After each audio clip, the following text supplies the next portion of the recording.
How would you like a 15% discount to my daily email, the stack of stuff, the show notes, discounts to the conference, all of that? All you need to do is text the word show to 33777. You'll get the annual subscription with a 15% discount to my daily email. You'll get the stack of stuff, the links to the show notes, discounts to the conference, and so much more. All you have to do is text the word show, SHOW, to 33777. Text show to 33777.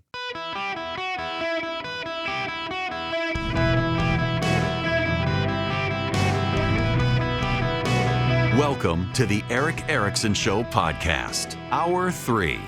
Greetings and welcome. It is a historic day as we wind down about an hour and a half until the president and Vladimir Putin begin meeting. There's going to be a press conference, and it's going to be a 2 men on stage, no holds barred, ask anything sort of conversation with the press corps. They're in Alaska. They're meeting outside of Anchorage at a military installation there. And the president has been on board Air Force One answering questions from the press as they fly to Alaska. I said earlier this week that Putin would face severe consequences if you get the sense from him that he's not interested. What do you mean by that? Economically severe. Yes, it will be very severe. I'm not doing this for my health, okay? I don't need it. I'd like to focus on our country, but I'm doing this to save a lot of lives. Yeah, very severe. To save a lot of lives. Look, I hopefully we can save lives and focus on the country. But listen. Only the United States can have these conversations. What about the security guarantees? Well, he was asked about that by a reporter as well, and NATO's involvement. Note, he's definitely downplayed NATO engagement, which he still thinks is one of the precipitating events for the invasion. Just one thing. What about the possibility of the United States providing security guarantees to Ukraine? Maybe. Along with Europe and other countries. Not in the form of NATO, because that's not going to, there are certain things that aren't going to happen. But, along with Europe, there's a possibility of that. We're probably going to have to do some level of security guarantee with Ukraine. But also, again, not really with NATO. One more from the president on Air Force One on territorial swaps. On the table for discussions today, Mr. President, are the territorial swaps on the table? Will you be discussing that? They'll be discussed, but I've got to let Ukraine make that decision. And I think they'll make a proper decision. But I'm not here to negotiate for Ukraine. I'm here to get them at a table. And I think you have two sides. Look, Vladimir Putin wanted to take all of Ukraine. If I wasn't president, he would right now be taking all of Ukraine. But he's not going to do it. One thing I think you got to understand about this, and by the way, he's right. He can't negotiate for Ukraine, and that was the European leaders the other day got together because the European leaders were concerned that Donald Trump may try to over-negotiate and may try to do more. As I mentioned in the first hour of the program, Lavrov, who is the foreign minister for Russia, a longtime right-hand man to Vladimir Putin, showed up in a CCCP t-shirt. CCCP, for those of you who don't know, is the USSR, but is Cyrillic. He's wearing a shirt that symbolizes the Soviet Union. Now, he is a longtime KG diplomat, and everything he does has a purpose. Who is the American Secretary of State? That's the counterpart to the Russian foreign minister, Marco Rubio. What is Marco Rubio's background? His family fled Soviet Cuba. And here comes the foreign minister of Russia with a fanboy Soviet t-shirt on. That tells you where this is going. They see this as a Cold War rivalry. The Russians do. Donald Trump doesn't, and they do. In Washington and in European capitals, there is concern that the president is going to give away the farm. It's why they had the meeting, the Zoom call with the president the other day. The Ukrainians, by the way, left that call applauding what they heard from Donald Trump, who says he understands. He's not there to negotiate. He's there to try to get peace. He's there to try to get Putin to the table to understand what Vladimir Putin wants. Putin, a while back, claimed that after they took Ukraine, they were going to take Alaska. They're having this meeting in Alaska, former Russian territory. I don't know that a lot of Americans remember the Russians actually controlled Alaska. There's a lot of symbolism at the meeting. This is going to be the first real presidential visit between a Russian leader and an American leader since Obama and Putin met together. And Putin has gotten the better of every other American president. And the left, of course, is convinced that Putin can get the better of Donald Trump. I don't know that he can. And the reason I don't know that he can, go back to the first Trump term. Now, I know if you're on the left, you're going to hate everything I say. I understand that. But I don't care about your spin. I care about trying to get to the truth of this. Vladimir Putin invaded Crimea when Barack Obama was president, and he did not do anything when Trump was president. And as soon as Trump was out of office, he invaded Ukraine. The left has believed, and we now know it completely. I mean, we've known all along it was all left-wing propaganda, that Trump was somehow a stooge of Putin. And they've told themselves, well, Putin didn't have to invade Ukraine because they had Donald Trump and they got what they wanted, except they didn't get what they wanted in Ukraine, and that's why they invaded. They just didn't do it when Donald Trump was president. My suspicion has always been, and I've talked to enough people who agree, that, and by the way, people don't agree with each other, but they agree on this, that the reason Putin didn't invade or do much when Trump was president the first time was because Vladimir Putin is a student of the KGB, and they study people. They studied American presidents. They knew how to negotiate with American presidents. And despite Donald Trump having written a book, The Art of the Deal, he was too unpredictable for Vladimir Putin. Putin couldn't classify Trump in a way that allowed him to negotiate with Donald Trump in ways that got the Russians what they wanted. Trump was just too unpredictable. And Trump was also, unlike other American presidents, not willing to stick to deals. If Trump got a deal and then walked away and realized the deal was a bad deal, Trump was notorious for walking away from deals that Trump himself had negotiated. And so the Russians didn't think they could trust or deal or negotiate with someone as unpredictable as Donald Trump. And so they decided to sit on their hands and wait him out. And I actually think there's validity to the theory. When you see where the Russians were during Trump's first term, they really weren't doing a lot on the world stage. They were sitting back and waiting for Trump. And so now maybe they think that maybe the Russians think they figured Trump out. Maybe they have. Maybe they think now they can have some resolution with Trump. Maybe they think Trump is sympathetic to him. Maybe they see part of what I am told is that, Donald Trump's harsh rhetoric on Zelensky that he's had over time, it's not that he really meant it. It was to signal to the Russians that you can actually get a fair deal with me. I'm not Joe Biden trying to get him to the table, that it was all kind of a show. And maybe they've realized that. Maybe they think he actually is sympathetic to Ukraine. I don't know. It's going to be interesting to see. I would just tell the Trump administration that, remember, Ronald Reagan walked out on a meeting with Gorbachev. He realized he was wasting his time. That, what was it, the Reykjavik summit?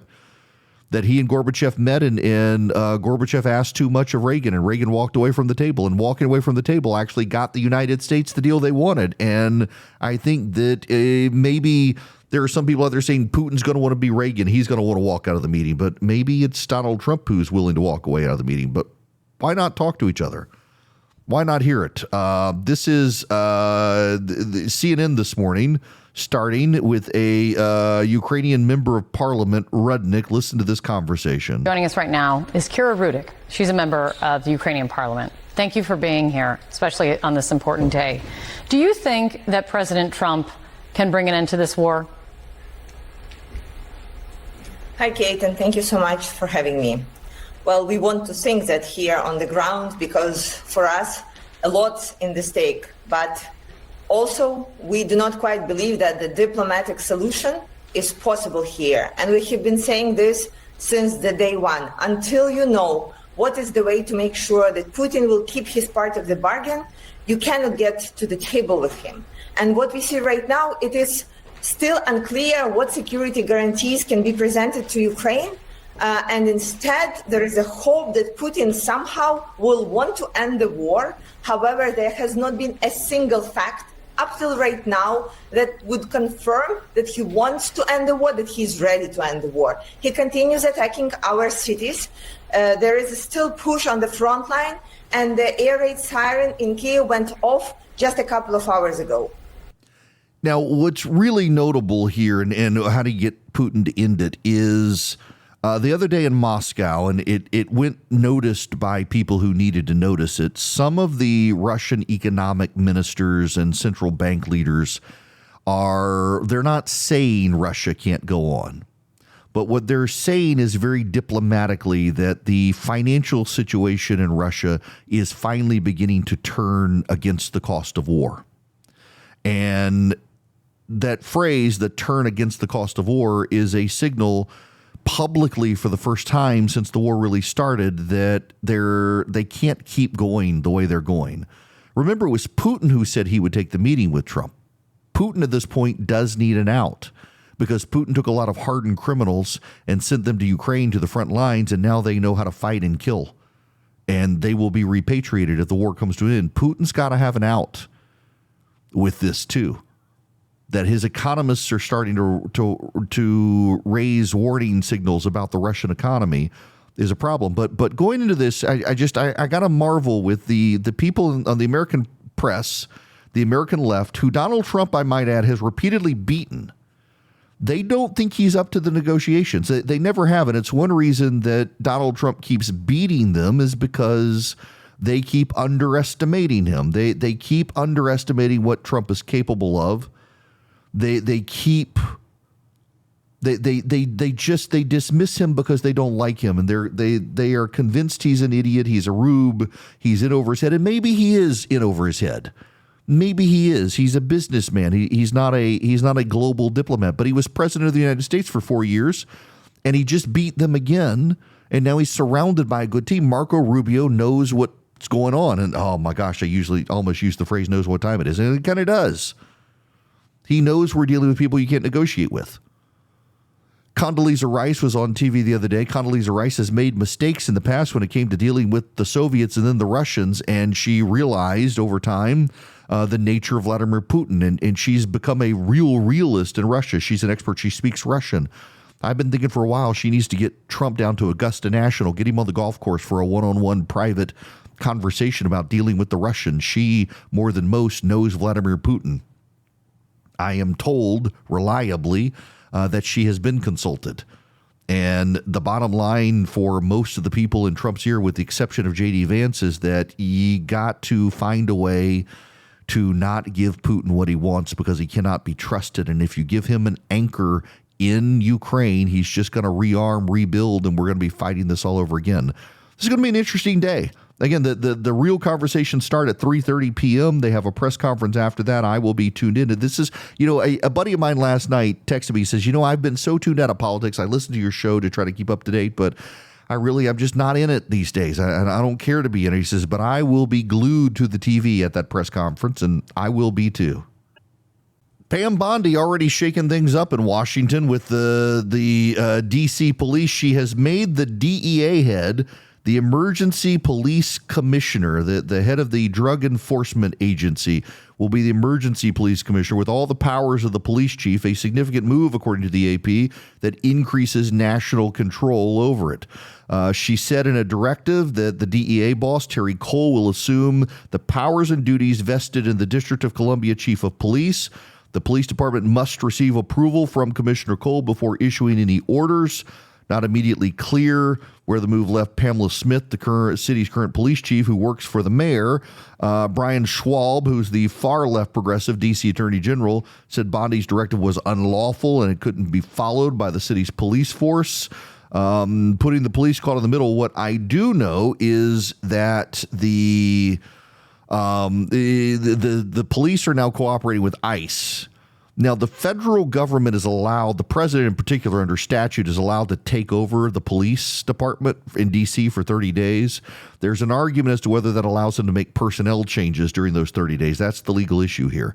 The mayor of D.C. has gone up to Martha's Vineyard. She claims that, she had a a school camp to take her daughter to. She's is raising the kid as a single mom and didn't want to disrupt that. And I get that as a parent. I get that. But man, if Ted Cruz were to be the mayor of D.C. and go to Martha's Vineyard while this was happening, the media would excoriate him. And they're totally giving the mayor of D.C. a pass, which is another reminder of how there is so much bias in the press corps towards the Democrats. They can get away with so much that a Republican never could. But it is notable now that the D.C. police are suddenly beginning to cooperate with ICE. Now, it's limited. When they pull someone over, for example, for a traffic stop, they'll check immigration status and they won't arrest the person if they're an illegal immigrant, but they will tell ICE that they have detected this person. And if there are illegal immigrants in jail now in D.C., they are notifying ICE that the illegal immigrants are in jail and where they are so ICE can deal with them. So it's a significant step forward in cooperation. Things are starting to change. And by the way, I don't know, I'm assuming you were here yesterday. We talked about it yesterday. The white dude who threw the sandwich at the police has been fired. He was a Department of Justice lawyer. Worked for the DOJ. He was a careerist. He's being charged with crimes. I regret I didn't come up with it myself. It was actually a listener emailed yesterday and said, they'll be able to indict him if it was a ham sandwich. Like, well played. Yes. Yeah, they will totally be able to, if it's a ham sandwich, they'll be able to. I saw that video and people got mad at me yesterday because the guy turns around and right as he's turning around, a Jeep goes past. And I'm like, it actually would have been really funny had he turned around a few seconds before and he run into the Jeep, like collided into the side of the Jeep. I'm like, oh, you wanted to be run over. You want the death penalty for it. It's like, no, I thought it would have been hilarious if he turned around and just runs right into the side of that Jeep. It would have been funny. Or if he slipped and fell, that too would have been very funny as he takes off. But they caught him. They've indicted him. He's lost his job. And the Washington Post says he's being treated as a hero in Washington. He's not being treated as a hero. He's become a meme. The sandwich throwing white dude. He's become a meme. I said double meats. It was all so stupid. We are not these people, they are not serious. Now, what's serious is the Eden Pure Thunderstorm. You can get 3 of them and you can save $200. As a matter of fact, I used mine last night. I got to my hotel after midnight. I was exhausted. I was ready for bed. But there was I don't know if it was air freshener or what. The room smelled like a chemical air freshener, and I tend to have an allergic reaction to that. My throat got real sore. So I pull out my Eden Pure Thunderstorm because it's small, it's portable, I can keep it in my travel bag. I plugged it into the wall and I let it run for just 15, 20 minutes and till I could smell like the ozone smell, that kind of I don't even know how to describe the smell, but the smell. And it wipes out all other odors. And it got rid of that odor. My throat was better. I didn't wake up with an allergic reaction. You can get 3 of them if you go to EdenPureDeals.com and you put in the discount code ERIC3, ERICK3. You can get 3 of them. They're small, they're portable, they wipe out odors, bacteria, viruses, all of it. EdenPureDeals.com. The discount code is ERIC3, ERICK3, EdenPureDeals.com. Okay, can we talk about the biggest story of the day in my mind? And it's not what's happening in Alaska right now. We'll get back to the Alaska situation here shortly. It's that Beyond Meat is filing Chapter 11 bankruptcy. I don't know about the Impossible Meat people. I think allegedly they have had some fiscal issues as well. But the Beyond Meat people, that would be the trans burger crowd. The vegetable puree that identifies as a hamburger is going out of business, or at least filing Chapter 11 bankruptcy. Look, I'm not, in full disclosure, I haven't eaten it. I don't want to eat it. And this is the weird, wild world of environmentalism these days is, what have you all been told? Every health influencer out there, the less processed food you eat, the better it is for you. In fact, there was a study released last week, we talked about it a little bit, that people who eat less processed food are less overweight. The people who cook their food are less overweight. In fact, I've begun work on a cookbook, just so you know. Y'all have asked for so long, I decided, you know what, I might as well.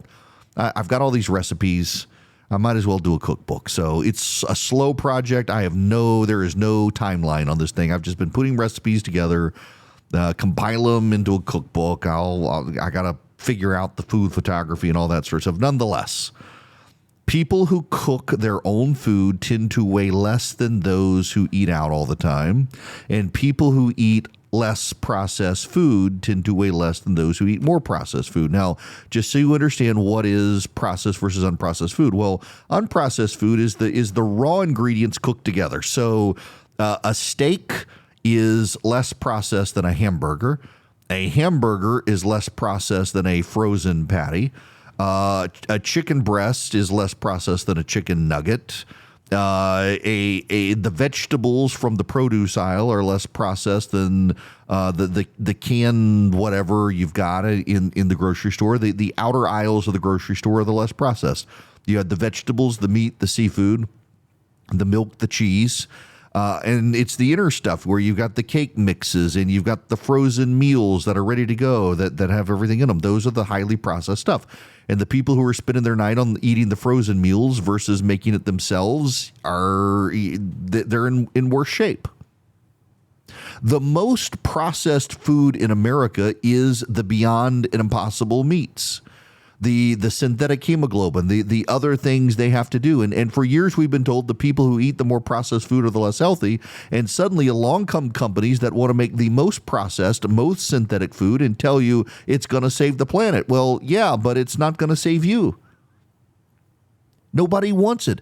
And I know that, like, I've got friends who have tried them, and there's been this push to put them in at, like, McDonald's and Burger King and elsewhere, the fake meat, the fake chicken, the fake hamburger. And I know people who've gotten them and then they thought they were just fine, that they didn't quite taste like a hamburger, but they were closer than anything else, like the black bean burger. They were closer than the black bean burger. But I want my hamburger. I don't want lab grown meat. And I don't think you should want lab grown meat. There's no need for lab grown meat in America. And yet, this is where we are as a country. And now it turns out people don't want the trans burger. They want the hamburger, not the vegetable processed patty that identifies as the burger. And so Beyond Meat is going into bankruptcy, Chapter 11 bankruptcy, and it makes sense. The entirety of the environmentalist movement at this point seems to be that if we exterminate ourselves, we'll save the planet. That's the entirety of the movement seems to be if we annihilate ourselves, we save the planet. And there's no point, and we could adapt. Adaptation, building more nuclear power plants rapidly in this country would be a good thing. I'm not terribly opposed to solar and wind, but I am really opposed to the economic incentive to give up usable farmland that grows food and putting solar panels on them. And I do think there's a problem when we overcorrect to solar and wind. We don't have base load power. There's a problem, but I'm not per se opposed to solar panels. If I had a house in an area that didn't have a lot of trees around it, maybe I'd put solar panels on it. But as a result, you know what the compromise is? We've got a lot of trees around my house, and the house stays cooler than houses that have the sun beating down all the time. The environmentalists have just kind of lost their minds. Donald Trump is right. We need more oil in the country. In fact, one of the saving graces for him, and in fact, I saw a story last night on why are tariffs not having the economic impact that some have. And some, like Barclays, for example, the financial firm, and others, are saying, well, it turns out the actual applied tariff is less than what we calculated. The applied rate of the tariff is less. There may be something to that, but also tariffs, they kept kicking the can down the road until they went into effect and people were changing. People bought a lot of stuff in advance of tariffs, and now they're shifting out of China and stuff. So there's some of that as well. But also energy prices are so low. Energy prices are low because we have a president who values energy production. And so oil and gas production has gone up. So the price of a barrel of oil has gone down. And the price of a barrel of oil going down has let the gas of the pump go down. The gas of the pump gone down has let the transport costs of food to go down. That's led the price of food to go down. There is a trickle effect through the economy on this stuff that actually works. And the environmentalists want us to pay a high price and then eat our synthetic burgers that nobody wants. It's kind of become a problem. The environmentalists unaligned with the needs and wants of everyone else, which gets to a larger issue. The left, where most of the environmentalists are. are aligned against Americans in ways that is not good for either the left or the United States. The left as a whole is largely against raising kids, particularly having big families. I was chatting last night with a friend of mine who has like 9 or 10 kids. I was like, I'm always surprised when I don't get an announcement that you're having another kid. And it's like, well, he and his wife, they're kind of past their prime to be able to do that. I'm like, still, I keep expecting it. The left abhors large families. I mean, part of the whole reason for making cars so small was to disincentivize families. You drive up the cost of car ownership for a family that needs a big car. They can't have a big family. It's a disincentive to have a big family when cars have to be so small to comply with CAFE standards. So much of what has been done behind the scenes has been systemically by the left to discourage large families in this country. And, we're now reached a point in this country where we're in population decline.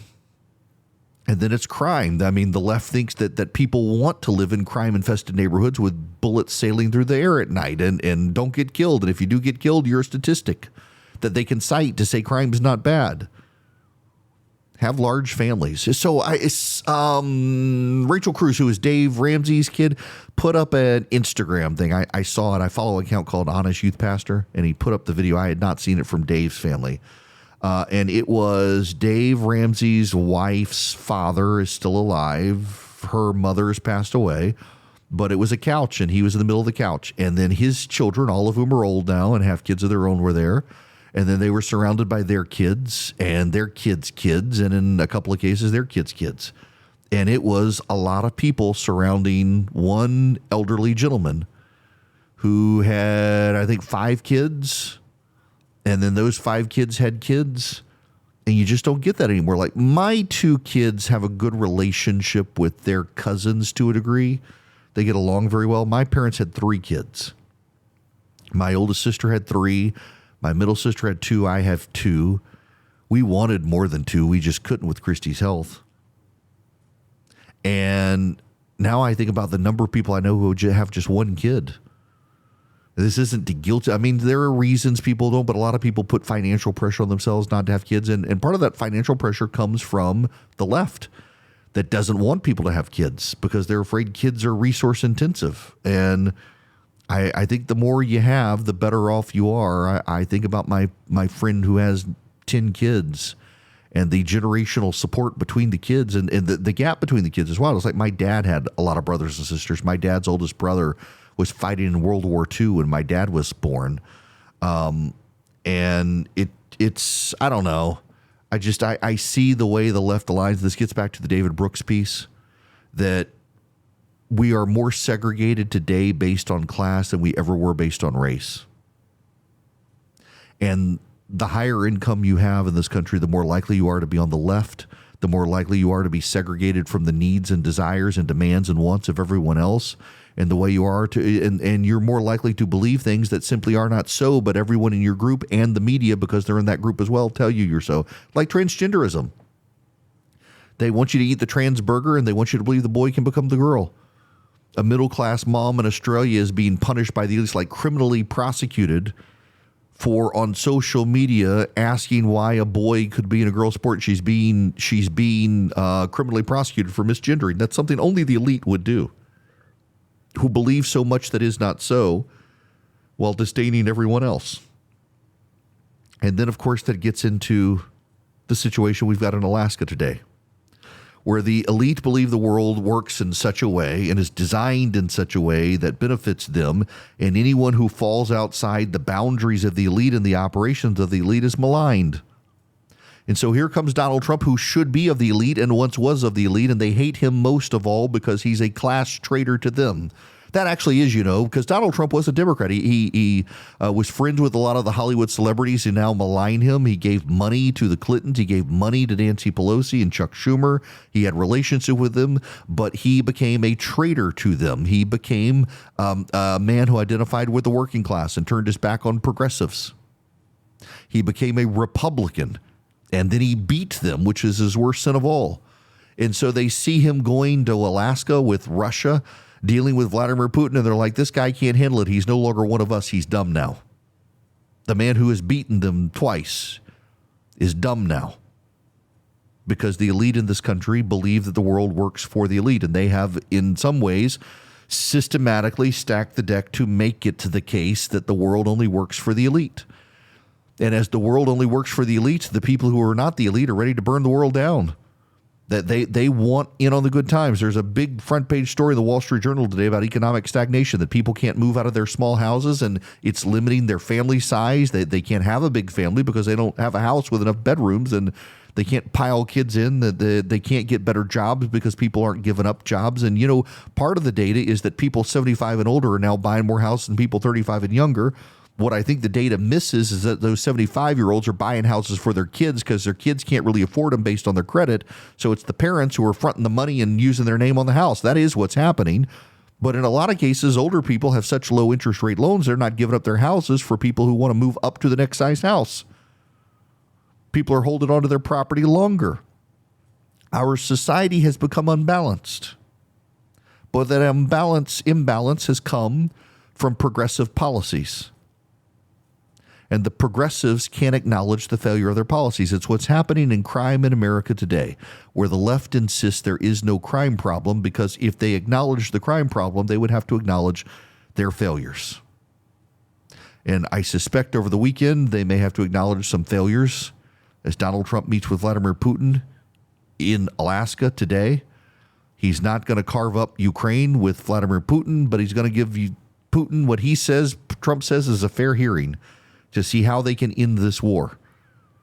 And frankly, as someone who supports Ukraine and wants to arm Ukraine and wants to kill the Russians, I think Ukraine, it would behoove them to recognize that, yeah, you're probably going to have to give up some territory. You've given up Ukraine, you're going to have to give up some other territory. If you actually want peace, if you actually want to do the right thing, that's actually what's going to have to happen. And progressives will be infuriated if Donald Trump says it. But progressives these days are infuriated about everything, because they aligned the world to benefit them, and now not only is it not benefiting them, it's not benefiting anyone, and the rest of the world is now in rebellion against the world order set up by progressives, because the progressives segregated themselves away from everyone else and assured themselves that they knew what was best for the people they wanted nothing to do with. Hillsdale College actually has some classes on class divide in this country and citizenship, and the Federalist Papers is a great one where you can get started. If you go to ericforhillsdale.com, ERICK, ericforhillsdale.com, you can sign up with Hillsdale College, and you can actually learn more about the Federalist Papers, and they've got about 40 classes to choose from. You learn what makes this country tick, what makes this country great. You improve your mind and knowledge base on a topic you're interested in. It's fantastic stuff, all available at ericforhillsdale.com, ERICK, ericforhillsdale.com. Hillsdale College will give you a good education at no cost. Pick up to 40 classes to choose from. Pick one. Get going with Hillsdale College. Eric, ERICK, ericforhillsdale.com. Hillsdale College, let them improve your mind. No cost to you. You get a certificate of completion when you're done. Again, Eric, ERICK, ericforhillsdale.com. Well, are you guys ready for the weekend? So I've got 3 more hours of radio ahead of me. So I am, and I didn't really talk about it in this last hour a lot, I'm in Jacksonville today. My affiliate WOKV, for 11 years, they've been doing their own care-a-thon for the local Children's Cancer Fund here, Namur Hospital Child Cancer Fund. And I was amazed to learn about it. This is my second year helping them in person. In fact, I'm going to do a bourbon event down here with listeners, auction off to come hang out with me. And the money that they raise goes not to fund cancer research, but goes to help the families whose kids have cancer. So if you've had to give up your job to take care of your kids, they cover your mortgage. If you've got a commute and you can't afford the gas to get your kid to the hospital, they'll pay for your gas. If you're here living temporarily, they'll help you with groceries and get you started with some DoorDash certificates and the like. If your child dies, they can cover the cost of the funeral. They cover the bereavement costs of the family that's passed away. They help the kids in the family whose sibling is going through cancer treatment. It is a very community-oriented program, and it's a very cool program to know that there is this social network out there of people who donate to cover these costs to help families in need. If you're interested at all in finding out about the program, You can text WOKV to 707070. That's basically 707070. Text WOKV or childcancerfund.org. If any of you are interested in learning about the program, I had no idea that this program existed until I started helping. Where, I mean, they literally will cover the costs of somebody's mortgage if they've had to lose their job because they're focused on their kid and they don't have any income right now. They don't want to lose their house or their kid, and they don't have to with this child cancer fund. And they have a bereavement program for the families whose kids don't make it. And they take the families on trips and get them in community with other people who have gone through these hard times. Building community for people who need community, who oftentimes in those times, you know, when you don't feel good, when you're sad, you want to be left alone. It's like with my wife, the people who always want to ask her how she's doing. She gets worn out with the question of how she's doing, and she just doesn't want to deal with it. But, you know, so the donations for this program, they pay for non-medical expenses. So mortgages and rent and groceries, utilities, tutoring, gas and car repairs, camp for the families, parent support events, snacks and games for kids during treatment, toys to distract the kids during procedures, bereavement assistance, counseling, peer support groups. It's just, it's wonderful to know groups like that are out there. This isn't alone. Around the country, there are groups like this and networks, and cancer just kind of becomes a fraternity or sorority that nobody wants to be in, but some people are in it. And it's one that we've all got to deal with. I think everybody I know has been touched in one way or another by cancer, either in your own family or with a friend. And so I'm here today raising money to fight childhood cancer. And tomorrow we'll spend all day at a funeral and with the family who lost a mom, lost a wife to brain cancer.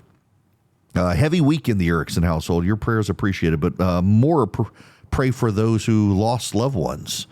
And I just, here at the end, I want you to know, you guys made it possible. You, my listeners, made it possible for my friend to be able to take a leave of absence from his job to stay home and take care of his wife and kids as she died. You guys did that because we did the GoFundMe for him. And so thank you for your generosity in helping this friend of mine who now tomorrow will bury his wife surrounded by friends and family. It's been a sad week. So all that being said, a lot of news this afternoon. Stay tuned to your local radio station because the president and Vladimir Putin will have a press conference after this is over, and I will be back to go over the play-by-play with you guys on Monday. And for now, I'm off to help WOKV raise some money to fight childhood cancer.